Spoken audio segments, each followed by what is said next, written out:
ಆಕ್ರಮಣದಿಂದ ತಡೆದು.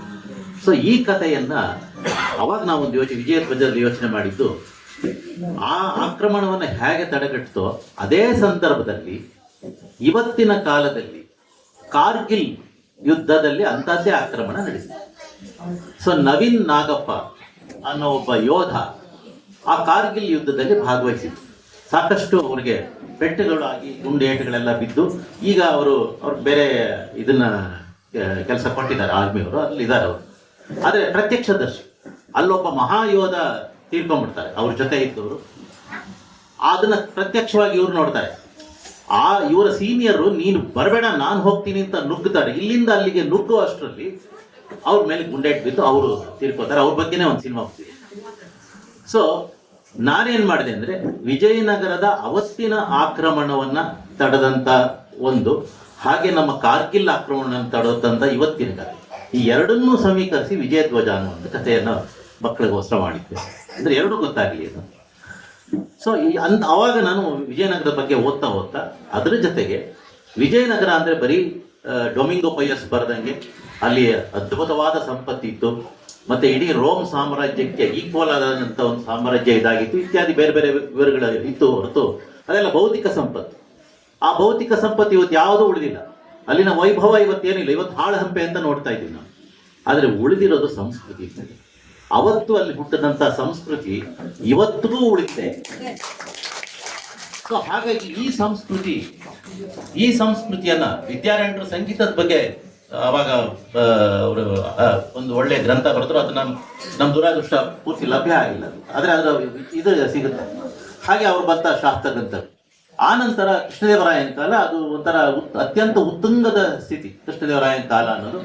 ಸೊ ಆ ಕಾಲದಲ್ಲಿ ಹುಟ್ಟದಂತ ಒಂದು ಹರಿದಾಸ ಸಾಹಿತ್ಯದ, ಆ ಹರಿದಾಸ ಸಾಹಿತ್ಯ ಇವತ್ತು ಸಂಗೀತ ಮತ್ತು ಸಾಹಿತ್ಯ, ಇಡೀ ಕರ್ನಾಟಕ ಸಂಗೀತಕ್ಕೆ ಹರಿದಾಸ ಸಾಹಿತ್ಯ ಒಂದು ದೊಡ್ಡ ಕೊಡುಗೆ. ಸೊ ಇಂಥ ಒಂದು ಸಾಹಿತ್ಯದ ಕಾಲ ಇತ್ತಲ್ಲ. ಸೊ ಆ ಕಾಲದಲ್ಲಿ ಅದು ಬಂದಂಥದ್ದು ಯಾರಿಂದ? ಪುರಂದರದಾಸರು, ಕನಕದಾಸರು, ವ್ಯಾಸರಾಜರು, ಅವರಿಗಿಂತ ಮುಂಚೆ ಅದನ್ನ ಶುರು ಮಾಡಿದಂಥ ಶ್ರೀಪಾದರಾಜರು, ಹೀಗೆ ಇವರೆಲ್ಲ, ಆಮೇಲೆ ಕುಮಾರವ್ಯಾಸ ಕವಿ, ಹೀಗೆ ಈ ತರ ಎಲ್ಲರೂ ಒಂದು ಕಾಲದಲ್ಲಿ ಇದ್ದಂಥವ್ರು. ನನ್ನ ದೃಷ್ಟಿನಲ್ಲಿ ಸುವರ್ಣ ಯುಗ, ಕೃಷ್ಣದೇವರಾಯನ ಕಾಲದ ಸುವರ್ಣ ಯುಗ ಅಂದ್ರೆ ಮುತ್ತು ರತ್ನ ಚಿನ್ನದ ಸುವರ್ಣ ಯುಗ ಅಲ್ಲ, ಇಂಥ ಸಂತರು ಹರಿದಾಸರು ಇದ್ದಂಥ ಸುವರ್ಣ ಯುಗ.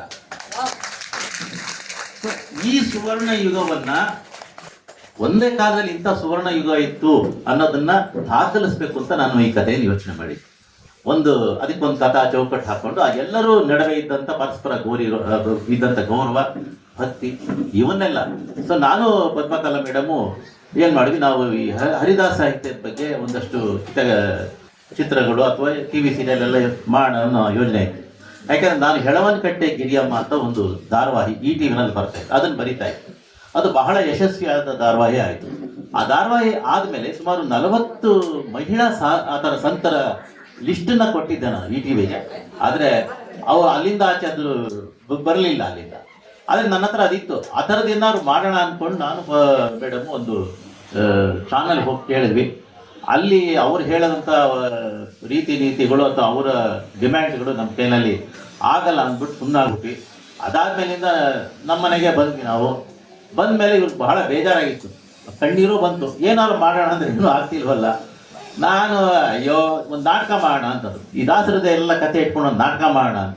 ನಾಟಕ ಮಾಡೋದೇನು ಅದು ಅಲ್ಲ, 1 ದಿನ 2 ದಿನ ಶೋ ಮಾಡ್ಬೋದು ಅಷ್ಟೇ, ಒಂದು ಸಿನಿಮಾನೇ ಮಾಡೇ ಬಿಡ್ರಿ ಅಂತ ಹೇಳಿದ್ದೆ ಅಷ್ಟೇ. ಅದು ಹೇಳಿದ್ದೆ. ಅದು ಇಲ್ಲಿವರೆಗೂ ಒಂದು ಸಂಕೀರ್ತನ ಸಿನಿಮಾ ತೆರೆ ಕಂಡು ಎಲ್ಲರ ಮೆಚ್ಚುಗೆಯನ್ನು ಪಡಿತಾ ಇದೆ.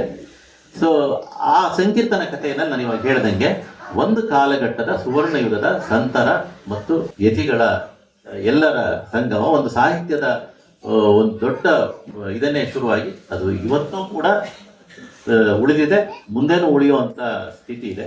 ಸೊ ಈ ಕಾರಣದಿಂದ ಸಂಕೀರ್ತನ ಆಯಿತು.